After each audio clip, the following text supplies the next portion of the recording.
The People of the Crater by Andre Norton. Reading by Frank Harrison. Part 1.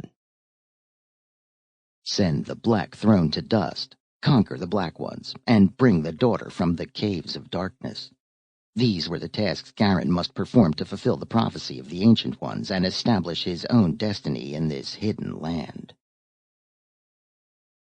Chapter 1. Through the Blue Haze. 6 months and 3 days after the Peace of Shanghai was signed and the Great War of 1965-1970 declared at an end by an exhausted world, a young man huddled on a park bench in New York, staring miserably at the gravel beneath his badly worn shoes. He had been trained to fill the pilot's seat in the control cabin of a fighting plane and for nothing else. The search for a niche in civilian life had cost him both health and ambition. A newcomer dropped down on the other end of the bench. The flyer studied him bitterly. He had the decent shoes, a warm coat, and that air of satisfaction with the world which is the result of economic security. Although he was well into middle age, the man had a compact grace of movement and an air of alertness.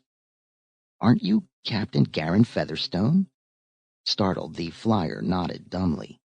From a plump billfold the man drew a clipping and waved it towards his seatmate. 2 years before, Captain Garin Featherstone of the United Democratic Forces had led a perilous bombing raid into the wilds of Siberia to wipe out the vast expeditionary army secretly gathering there. It had been a spectacular affair and had brought the survivors some fleeting fame. "You're the sort of chap I've been looking for." The stranger folded the clipping again. "A flyer with courage, initiative, and brains. The man who led that raid is worth investing in." "What's the proposition?" asked Featherstone wearily. He no longer believed in luck. "I'm Gregory Farson," the other returned, as if it should answer the question. "The Antarctic man?"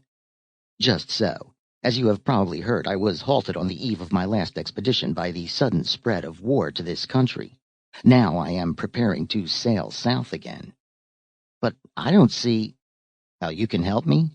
Very simple, Captain Featherstone. I need pilots. Unfortunately, the war has disposed of most of them. I'm lucky to contact one such as yourself, and it was as simple as that." But Garin didn't really believe that it was more than a dream until they touched the glacial shores of the polar continent some months later. As they brought ashore the 3 large planes, he began to wonder at the driving motive behind Farson's vague plans. When the supply ship sailed, not to return for a year, Farson called them together. 3 of the company were pilots. Sample complete. Ready to continue?